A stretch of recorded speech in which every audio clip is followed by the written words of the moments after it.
Market Mantra, Market Mantra, Market Mantra, Market Mantra, Market Mantra,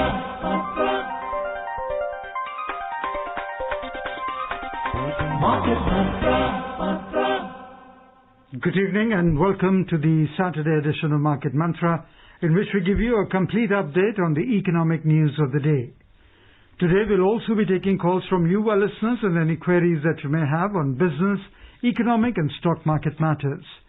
But do remember that we don't address stock or company-specific queries. The numbers to call us on are 23314444, 23717106, or 23717117. And those of you who would be calling us from outside Delhi, please prefix 011. My name is Rajesh Lake, and with me is my co-anchor in Hindi, Amrish Saxena. नमस्कार। आर्थिक खबरों के कार्यक्रम market मंत्र में आपका स्वागत है। रोज की तरह आज भी हम ताजा आर्थिक समाचार आप तक लाएंगे। श्रोताओं, आज शनिवार है और हर एक शनिवार की तरह आज भी हम आपके प्रश्न सीधे प्रोग्राम में शामिल करेंगे। आप हमसे आर्थिक, व्यापारिक और शेयर बाजार से जुड़े किसी भी मुद्दे पर जानकारी प्राप्त कर सकते हैं, परंतु ध्यान रखिएगा कि हम किसी विशेष कंपनी या स्टॉक के बारे में आपको इस कार्यक्रम में जानकारी नहीं दे पाएंगे। हमसे बात करने के लिए आप हमें इन नंबरों पर फोन कर सकते हैं 23314444 और 23717106 और तीसरा नंबर है 23717117। आपके प्रश्नों का उत्तर देने और प्रमुख खबरों पर चर्चा करने के लिए हमारे साथ कार्यक्रम से जुड़े हुए हैं हिंद किसान चैनल के editor in chief Harvir Singh. Harvir, नमस्कार। कार्यक्रम में आपका स्वागत। Welcome Harvir. Thank you Rajesh, नमस्कार। और पहले हेडलाइंस लेकर मौजूद हैं राजेश लेख। India and the United Kingdom affirmed their commitment towards free trade agreement between their countries. Key domestic indices logged gains for sixth straight week ended yesterday. Sensex regains 38,000 mark. Nifty closes few points below 11,200 level. And the rupee logged 19 paise weekly appreciation against the US dollar. Bharat और United kingdom ने दोनों देशों के बीच मुक्त व्यापार समझौते के प्रति प्रतिबद्धता की पुष्टि की है। कल समाप्त हुए सप्ताह में घरेलू शेयर बाजारों में लगातार छठे सप्ताह बढ़त दर्ज की गई। सेंसेक्स ने फिर से 38,000 का स्तर छुआ, जबकि निफ्टी 11,200 के स्तर के ठीक नीचे बंद हुआ और अमेरिकी डॉलर के मुकाबले रुपए में 19 पैसे की साप्ताहिक मजबूती दर्ज की गई।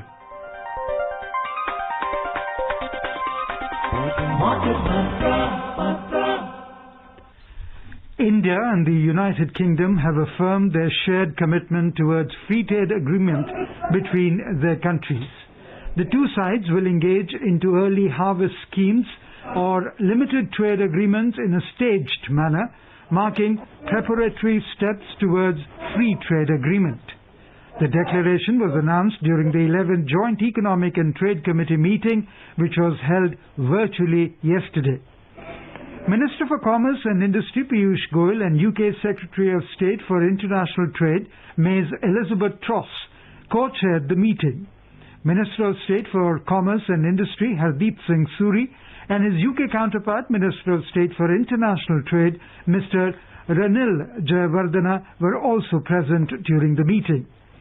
It was decided in the meeting that a deliberation led by Mr. Goyal and Ms. Truss will be held in autumn 2020 in New Delhi to carry forward the dialogue. Mr. Puri and Mr. Jayawardena will have monthly meetings to intensify the dialogue.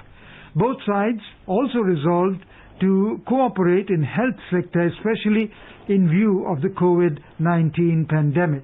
We will discuss this story with Harveer as we go along. In the meantime, we have a first caller. और हमारे साथ दिल्ली से हमारे श्रोता RP Upadhyay ji जुड़े हुए हैं।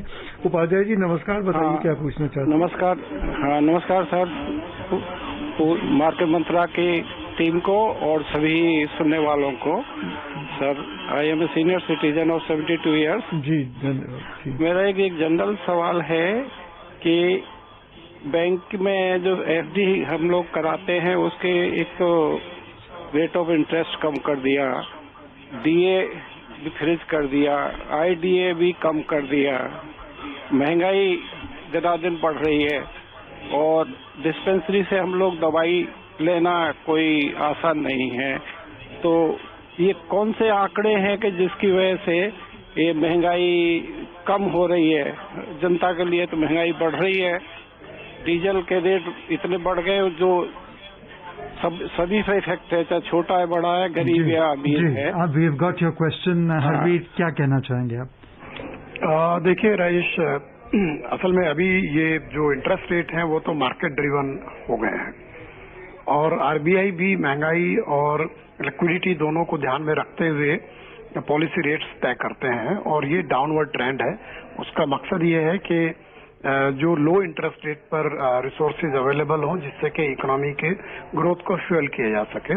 जाहिर सी बात है कि बहुत बड़ी संख्या ऐसे लोगों की है जो इंटरेस्ट इनकम पर सरवाइव करते हैं, उसमें सीनियर सिटीजन की तादाद ज्यादा है। एक तो सीनियर सिटीजन के लिए रेट का भी एक डिफरेंस है, सरकार की अलग से पॉलिसी है, लेकिन ये भी फैक्ट है कि अभी एफडी के रेट वो 6% से कम आ गए, 5.5% तक आ गए और रिटेल इन्फ्लेशन 6% के आसपास जो लेटेस्ट डाटा था ये है। उनके कुछ वाजिब सवाल हैं जैसे डीए का है, लेकिन ये भी है कि तमाम सारी जो सेंट्रल गवर्नमेंट हो या स्टेट गवर्नमेंट हो सबने ऑस्टेरिटी मेजर अपनाए हैं क्योंकि जो पैंडेमिक है उसके चलते जो इकोनॉमिक सिचुएशन है वो काफी डिस्टर्ब है और रेवेन्यूज पे इम्पैक्ट आ रहा है। तो सब जगह ये कोशिश है कि किस तरीके से हम लोग इस लड़ाई को लड़के सरवाइव करें। तो ये इसके जो हीट है वो तो अलग अलग जो सेगमेंट है सोसाइटी के उनके लोगों के ऊपर फील होगा। ऑयल प्राइसेस बढ़े हैं, उसमें भी एक बड़ा रीजन ये है कि उसमें टैक्सेस का जो कंपोनेंट है काफी ज्यादा है, लेकिन डिफिकल्ट टाइम है, सबके लिए डिफिकल्ट टाइम है और कोशिश ये है कि इसको पार करते हुए स्थितियां सामान्य हो जाए। और नोएडा से हमारे श्रोता एसपीएस जैन जी लाइन पर हैं। जैन साहब नमस्कार, बताइए क्या पूछना चाहते हैं? नमस्कार जी, हरी सिंह जी नमस्कार। जी नमस्कार। जनरली ये कहा जाता है कि जब शेयर मार्केट बढ़ता है तो गोल्ड नीचे होता है और गोल्ड ऊपर बढ़ता है तो शेयर मार्केट डाउन होता है। अभी तो पिछले दिनों से देख रहे हैं कि शेयर मार्केट भी लगातार बढ़ रहा है, गोल्ड भी बढ़ रहा है, तो इसके पीछे आप कुछ इसका लॉजिक बता सकते हैं? देखिए, शेयर मार्केट का जो अगर आप देखें लगातार जो उसमें बढ़ोतरी है उसके एक तो पीछे है कि लिक्विडिटी काफी उसमें आई है और जो इन्वेस्टमेंट के दूसरे एवेन्यूज हैं उसमें उस तरीके के रिटर्न नहीं है। इवन जो एफआईज और एफपीआई का जो फ्लो है वो भी इस चीज को डायरेक्शन में आ रहा है कि मार्केट में किस तरीके का मूवमेंट है और रिटर्न्स क्या है बाकी कंपैरेटिवली दूसरे मार्केट्स को देखते हुए। फिर आप देखिए कुछ चुनिंदा कंपनियों के स्टॉक्स काफी बड़े हैं जिसकी वजह से मार्केट में मूवमेंट भी आई है क्योंकि जो बाहर से उन कंपनीज में इन्वेस्टमेंट काफी बड़े पैमाने पर आया है या उनके सिस्टर कंसर्न में आया। तो ये 2-3 फैक्टर हैं स्टॉक मार्केट के पीछे। ग्लोबली इस जो कोविड-19 पैंडेमिक है उसके चलते काफी अनसर्टेनिटी है, इकोनॉमी को लेकर के काफी चिंताएं हैं। तो ऐसे में सेफ हेवन के लिए लोग अपनी लॉन्ग टर्म सेविंग्स को बरकरार रखने के लिए गोल्ड में काफी सारा इन्वेस्टमेंट आया और इवन कई कंट्रीज में काफी सारा डिमांड उसका आया है और डॉलर की वीकनेस भी एक बड़ा रीजन है। तो ये इसकी वजह से लगा कि गोल्ड में जो है इन्वेस्टमेंट हुआ है और गोल्ड का आप देखें कि जो प्राइस है वो उसने बहुत ही हिस्टोरिकली पीक हासिल किए हैं इंटरनेशनल मार्केट में, उसी का इम्प्लीकेशन हमें डोमेस्टिक मार्केट में रिफ्लेक्ट हो रहा है। From Chennai, we are joined in by Kashinath. We welcome you to Market Mantra, Kashinath. Okay sir. Please ask your अपना सवाल पूछें। सर, पूरा मार्केट मंत्रा टीम को मेरा नमस्कार। नमस्कार जी। सर, मेरा प्रश्न यह है जैसे कि इंटरेस्ट रेट अभी बैंक में हो या पोस्ट में हो भी घटता है, 4-5-6% मिलता है, लेकिन अमेरिका और जापान जैसा विकसित देश है उनमें 0 इंटरेस्ट है। उन देशों में सीनियर सिटीजन निश्चित आमदनी के लिए क्या करते हैं, इसके बारे में थोड़ा जानकारी दीजिए। और 10-15 या 20 साल के बाद हमारा भी जीरो हो जाएगा तो ऐसे इंटरेस्ट रेट, तो हमारा सीनियर सिटीजन निश्चित आमदनी के लिए क्या विकल्प अवलंबन करेंगे, इसके बारे में थोड़ा जानकारी दीजिए। धन्यवाद जी। अच्छा, देखिए कि ये तो बात फैक्ट है कि जो मार्केट ड्रिवन इंटरेस्ट रेट्स हैं उसमें दिख रहा है कि नीचे की तरफ जा रहे हैं, और जो ग्लोबल ट्रेंड है वो बहुत हद तक हमारे यहाँ रिफ्लेक्ट हो रहा है। एक टाइम में 12% तक रेट होते थे, और जो स्मॉल सेविंग्स में जो एडमिनिस्टर्ड जो इंटरेस्ट रेट बोलते हैं हम लोग, वो काफी बेहतर थे, लेकिन वहां भी वो नीचे की तरफ आए क्योंकि जो गवर्नमेंट की जो बोरोइंग कॉस्ट है वो भी कम होने के लिए इस तरीके के उसमें तब्दीली की गई, और उसका भी क्वार्टरली रिव्यू हो गया। और इधर आरबीआई ने जो भी परिस्थितियां होती हैं उसके हिसाब से पॉलिसी रेट्स, जो repo, reverse repo plus SLR और बाकी जो दूसरे स्टैच्यूटरी रिक्वायरमेंट है उसमें तब्दीली हुई है। तो एक तो फैक्टर ये है।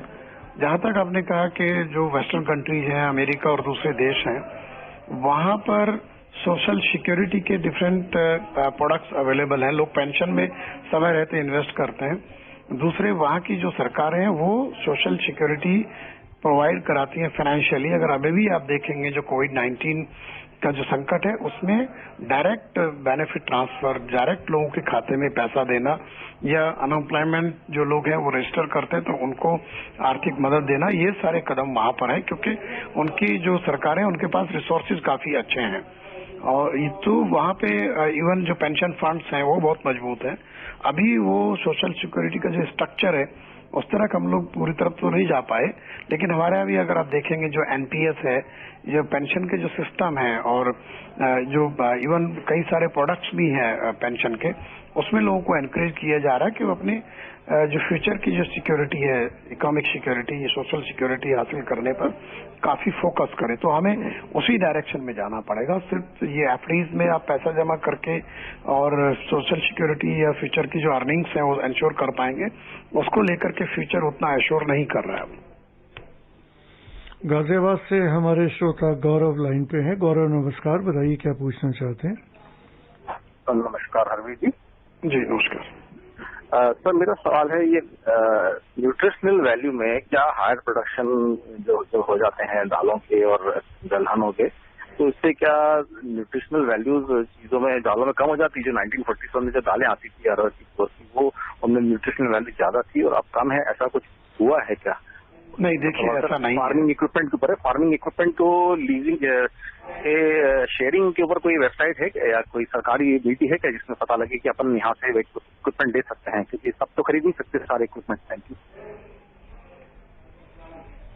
देखिए, अगर हम देखें हैं कि ये लोगों में भ्रांतियां होती हैं कि जो नई वैरायटी आती हैं उसमें खास तौर से जैसे पल्सेस का आपने जिक्र किया कि उसका न्यूट्रिशन वैल्यू कम हो जाता है। ऐसा नहीं है, क्योंकि जब नई वैरायटी का जो डेवलपमेंट होता है उसमें कोशिश की जाती है कि यील्ड बेहतर हो, बीमारियां कम लगे और उसको न्यूट्रिशन का जो उसका वैल्यू है वो भी और बेहतर हो पहले के मुकाबले। तो जो नई पल्सेस की वैरायटीज आई हैं और काफी रिसर्च करने के बाद उसको रिलीज किया जाता है। ये बात सही है कि हमारे यहाँ पल्सेस के फील्ड में बहुत ज्यादा नई वैरायटी नहीं आ पाई, लेकिन हमारे जो इंस्टीट्यूशन है पब्लिक सेक्टर के, और इक्रिसेट एक इंटरनेशनल इंस्टीट्यूशन है, उसका एक ऑफिस हमारे यहाँ हैदराबाद में है, तो उन लोगों ने भी कई वैरायटीज रिलीज की हैं। तो उसमें कोशिश रही है, क्योंकि हमारे यहाँ यील्ड लेवल बहुत कम था और इसीलिए फार्मर्स डिस्करेज होता था पल्सेस ग्रो करने के लिए। लेकिन अगर इधर आप देखो कि एक तो सरकार ने पॉलिसी चेंज की कि बफर स्टॉक बनाएंगे पल्सेस का, फार्मर्स से खरीदेंगे, फिर एमएसपी में काफी बढ़ोतरी की और इस बीच कुछ अच्छी वैरायटीज आई जिसमें क्रॉप में डिजीज कम लगती है और यील्ड अच्छी है। इसी के चलते आप देखो कि हम लोग लगभग आत्मनिर्भर हो गए हैं दालों के मामले में, और हमारा इंपोर्ट रिक्वायरमेंट बहुत कम हो गया है जो बाहर से हम लोग आयात करते थे। जहां तक आपने दूसरी ये कहा कि जो कस्टम हायरिंग की जो बात की है कि आप किराए पर ले सकते हैं जो कृषि उपकरण है, जिसमें बड़े ट्रैक्टर हों या लेवलर हों और दूसरे प्रोडक्ट्स हों, सरकार भी एनकरेज कर रही है कि अगर कोई फार्म एंटरप्रेन्योर कोशिश करे, उसके लिए पीछे भी स्कीम आई थी और कुछ लोगों को ट्रेनिंग भी दिया गया था। मैनेज एक इंस्टीट्यूट है हैदराबाद में, कि जिससे वो अपने सेंटर डेवलप कर सके, बिजनेस सेंटर जो है एग्रीकल्चर ग्रेजुएट्स। साथ में स्टार्टअप में भी सरकार कोशिश कर रही है कि कुछ लोग उस तरह के कस्टम हायरिंग सेंटर्स बनाए और कुछ इनिशिएटिव हैं भी, अगर आप जाएंगे सर्च करेंगे तो आपको मिल जाएंगे। जरूरी नहीं कि सब जगह अभी हो, लेकिन उसका चलन शुरू हो गया है। जी, we'll be taking a short break at this point of time and be back with you very soon. सरहद की रक्षा की खातिर अड़े रहे वो सीनाता, शहीद हुए जो वीर सैनानी, अजर अमर उनका बलिदान, अजर अमर उनका बलिदान। कारगिल दिवस पर सेना के वीर शहीद सेनानियों को देश का शत शत नमन। और एक बार आपका फिर से स्वागत है मार्केट मंत्रा कार्यक्रम में। शेयर बाजार का हाल जान लेते हैं। शेयर बाजार में लगातार छठे सप्ताह बढ़त दर्ज की गई है। कल समाप्त हुए सप्ताह में कोरोना वायरस के टीके के बारे में सकारात्मक रिपोर्ट्स आने के बाद घरेलू और विदेशी शेयर बाजारों में बढ़ोतरी का रुख दिखाई दिया। बंबई शेयर बाजार के सेंसेक्स ने एक बार फिर 38,000 के आंकड़े को पार किया, जबकि निफ्टी 11,200 के स्तर के ठीक नीचे बंद हुआ। सप्ताह के दौरान सेंसेक्स एक बार तो 1,109 अंक यानी लगभग 3% की बढ़त के साथ 38,129 अंकों पर पहुंच गया। निफ्टी 292 अंक यानी 2.68% बढ़कर 11,194 अंकों पर बंद हुआ। व्यापक बाजार में बंबई शेयर बाजार का मिड कैप 1.27%, जबकि स्मॉल कैप इंडेक्स 1.44% बढ़ा। और कल समाप्त हुए सप्ताह में रुपया डॉलर के मुकाबले 19 पैसे मजबूत हुआ।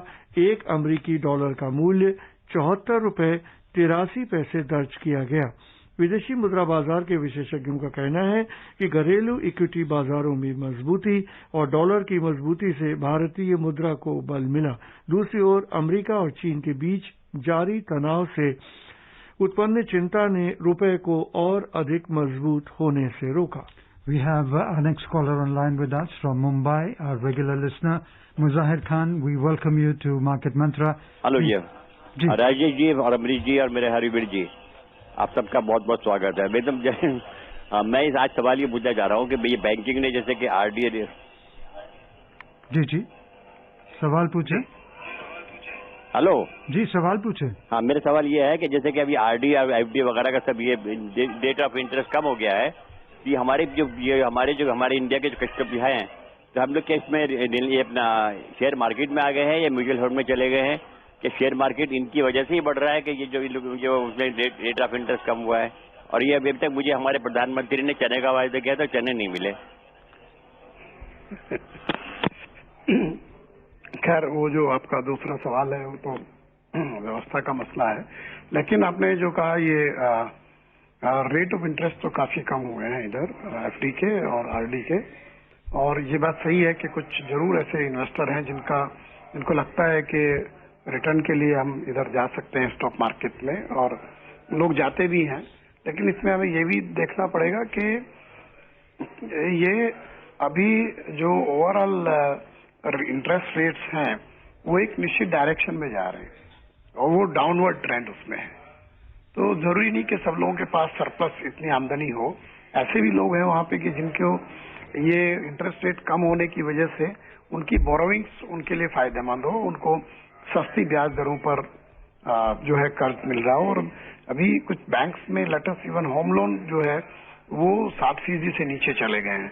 तो ये अल्टीमेटली जो ऑब्जेक्टिव है वो ये है कि पैसे का इन्वेस्टमेंट हो और जो जरूरतमंद है उनको सस्ता कर्ज मिले और उनके ऊपर ये बर्डन कम हो, जो इंटरेस्ट देने का उनके ऊपर जो दबाव होता है, जो बोझ है। लेकिन हाँ, ये बात सही है कि ये दोनों पक्ष होते हैं जब इंटरेस्ट रेट नीचे की तरफ जाते हैं। तो अब लॉन्ग टर्म में तो ऐसा लग रहा है कि लोगों को जो इंटरेस्ट की जो इनकम है उसको एक बहुत बड़ी अपॉर्चुनिटी की तरह से देखने की जो उनकी एक नजरिया रहा है उसको बदलना पड़ेगा आने वाले दिनों में। जी। और महाराष्ट्र से हमारे श्रोता बाबूलाल लाइन पे हैं। बाबूलाल जी नमस्कार, बताइए क्या पूछना चाहते हैं? नमस्कार साहब, मैं जानना चाहता हूँ जी, ये इंट्राडे के बारे में जरा, इंट्राडे क्या होता है? ये बार बार सुनते हैं, तो उसके विस्तार से जरा समझाइए। और दूसरा, एक्स डिविडेंड डेट क्या होती है? जी हरवीर जी। देखिए, जो इंट्राडे जो ट्रेडिंग है वो लोग स्टॉक्स खरीदते हैं और उसके बाद जो है सेम डे मार्केट के क्लोजर के पहले वो स्टॉक्स को बेचते भी हैं। तो ये जो ज्यादातर इसमें ट्रेडर्स, जो रेगुलर ट्रेडर्स हैं, वो इन्वॉल्व होते हैं। तो इस तरीके का ये एक एग्जाम्पल रहता है उसमें।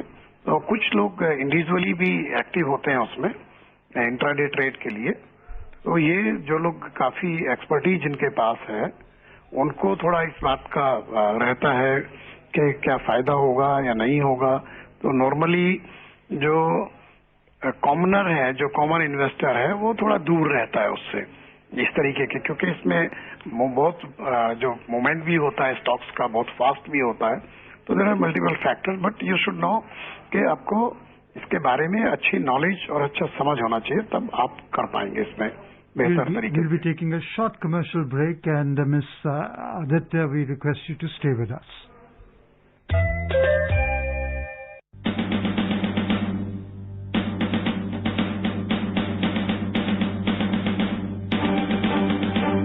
आओ नमन करें उनको जिनके हिस्से ये मुकाम आया। खुशनसीब है वो वीर जो देश के काम आया। कारगिल के वीरों को शत शत नमन। भारत हमको जान से प्यारा है, सबसे न्यारा गुलिस्तां हमारा है। और थाने से हमारे श्रोता आदित्य लाइन पे हैं।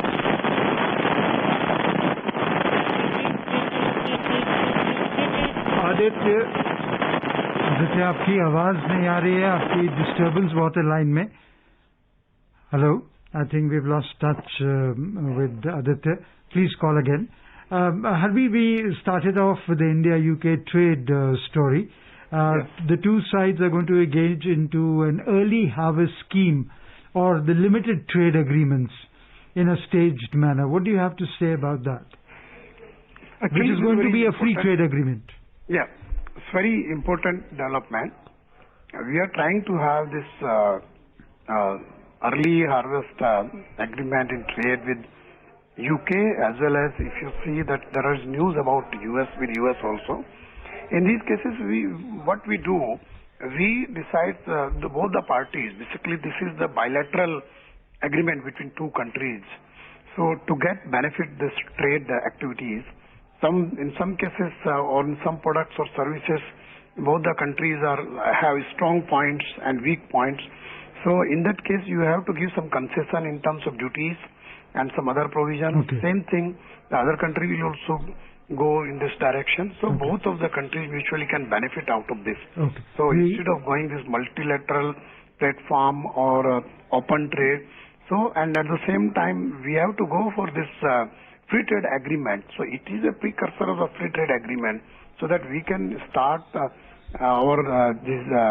this bilateral trade between the two countries. Sectors or some Okay, commodities. we have a caller online from Mumbai now, Ratnakar. Ratnakar, we welcome you. Please ask your question. Hello, good evening sir. Good evening. मेरा सवाल है कि जो market अभी बढ़ रहा है, तो उसका रीजन बोलते हैं कि लिक्विडिटी बढ़ गई है। जी. तो लिक्विडिटी बढ़ गई है तो लोगों के हाथ में पैसा है और वो इन्वेस्ट कर रहे हैं, ऐसा तो पोजीशन है क्या? क्योंकि बहुत लोगों के सर्विस चली गई ये कोरोना की वजह से, बहुत बेकार है, कामगार भी घर में बैठ गए, तो ये मार्केट फिर भी कैसे बढ़ रहा है?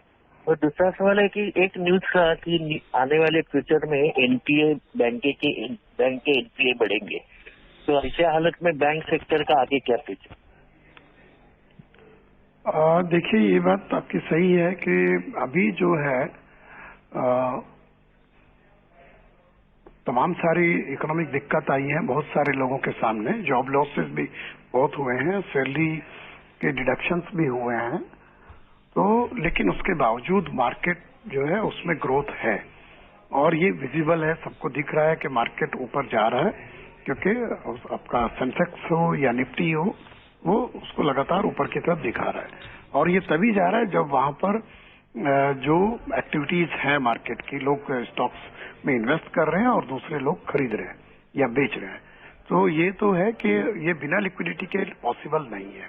फिर कुछ कंपनीज के लिए, जैसे मैंने पहले भी एक सवाल के जवाब में कहा था, उसमें अच्छा खासा इन्वेस्टमेंट आया है ऑन सम पर्टिकुलर कंपनीज, उनका स्टॉक्स बहुत बढ़ा है, तो उससे भी जो इंडेक्स जो है उसमें और मार्केट कैपिटलाइजेशन दोनों में काफी सारा तब्दीली है। ऐसा नहीं है कि पूरा मार्केट और सभी कंपनीज के स्टॉक्स ऊपर जा रहे हो, लेकिन जाहिर सी बात है कि ये पैसा तो मार्केट में इन्वेस्ट हो रहा है। और इसका एक बड़ी वजह ये भी हो सकता है कि जिस तरीके से इंटरेस्ट रेट नीचे गए हैं, तो जो लोग बैंक्स में डिपॉजिट्स को लेकर के अर्निंग्स की उम्मीद कर रहे हैं, उनमें से कुछ लोग इधर डाइवर्ट हुए हैं, तो ये कई सारे फैक्टर्स के पीछे। Okay, moving on, the Wall Street fell yesterday as weak earnings sparked a pre-weekend sell-off. Investors' sentiments also dampened by surging coronavirus cases and geopolitical uncertainties. For the second day in a row, the tech sector weighed heaviest on all three major U.S. stock averages. Intel Corp led the sell-off with its shares plunging by 15.7%. The blue chip Dow Jones fell 0.7% and the S&P 500 slipped 0.6%, while the Nasdaq Composite Index declined 0.9%. और मोदी नगर से हमारे श्रोता Ashok Kumar ji line पे हैं। अशोक जी नमस्कार, बताइए क्या पूछना चाहते हैं। हेलो जी अशोक जी। हाँ नमस्कार। नमस्कार हरवीर जी, मेरा सवाल यह है कि which sector is better, public sector bank और प्राइवेट सेक्टर बैंक, और मार्केट की क्या पोजीशन रहेगी, अभी ये सस्टेन करेगा या अभी डावाडोल है? देखिए, ये आप इसको एक उस झटके में नहीं बोल सकते कि पब्लिक सेक्टर अच्छा है या प्राइवेट सेक्टर, क्योंकि कोई भी कंपनी का परफॉर्मेंस क्या है, वो प्राइवेट सेक्टर बैंक्स अगर अच्छा प्रॉफिट कर रहे हैं, उनकी बैलेंस शीट अच्छी है, तो नेचुरली वो अच्छा है। और पब्लिक सेक्टर के भी कुछ बैंक अच्छा कर रहे हैं, लेकिन कुछ बैंक्स का फाइनेंशियल कंडीशन या उनके जो प्रोस्पेक्ट्स हैं बहुत अच्छे नहीं है। तो ये आपको बैंकिंग सेक्टर में भी इंडिविजुअल बैंक्स को उनके जो भी कॉर्पोरेट रिजल्ट्स हैं और उनके जो भी कामकाज का तरीका है उसको देख के काम करना पड़ेगा। मार्केट अभी तो देखिए जिस तरीके से सस्टेन कर रहा है लगातार, उसमें लग रहा है कि क्योंकि अब जैसे हम लोग पहले बात भी कर रहे थे कि बुलियन भी बहुत ऊपर चला गया, हो सकता है इन्वेस्टमेंट की कुछ अपॉर्चुनिटी लोग मार्केट में देख रहे हो, रिटर्न्स देख रहे हैं, और जो पुराने लेवल्स हैं उनको मार्केट अचीव करता जा रहा है, तो ऐसे में ये और लिक्विडिटी को अट्रैक्ट कर सकता है मार्केट। और हरवीर जी, इनका सवाल ये भी था कि अभी मार्केट में क्या कैसी स्थिति रहेगी, अभी नीचे आएगा कि क्या उथल पुथल होगा, क्या होगा? हाँ, मैंने वही जैसे कहा है कि जिस तरीके से मार्केट जो दूसरे इन्वेस्टमेंट के एवेन्यूज हैं उनको अगर हम मद्देनजर रखें और मार्केट में जिस तरह लिक्विडिटी का ट्रेंड है और मार्केट लगातार अपनी जो पोजीशन है उसको सस्टेन कर रहा है, तो ऐसे में अभी मार्केट का जो कंडीशन है वो एक तरीके का पॉजिटिव सेंटीमेंट वहां से आ रहा है, मेरा ही मानना है। इसका मतलब अभी रिटेल इन्वेस्टर्स के सामने मौका है इन्वेस्ट मौका है, लेकिन उनको फिर भी मेरे ख्याल से जो ट्रेडिशनली माना जाता है कि अगर आपको बहुत ज्यादा फाइनेंस और इकोनॉमी की उस तरीके से समझ नहीं है तो आपको म्यूचुअल फंड रूट अपनाना चाहिए। जी, और चलते हैं कार्यक्रम की समाप्ति की ओर। हरवीर जी, इस कार्यक्रम में भाग लेने, प्रमुख खबरों पर चर्चा करने और श्रोताओं को बहुमूल्य जानकारी देने के लिए आपका धन्यवाद। Thank you Harveer. धन्यवाद, thank you. Before we close, a reminder of the headlines. India and the United Kingdom affirmed their commitment towards free trade agreement between the countries. Key domestic indices logged gains for the sixth straight week ended yesterday. Sensex regains 38,000 mark. Nifty closes few points below 11,200 level. And the rupee logged 19 paise weekly appreciation against the US dollar. That's all we have in this edition of Market Mantra. Till tomorrow, goodbye. Market Mantra.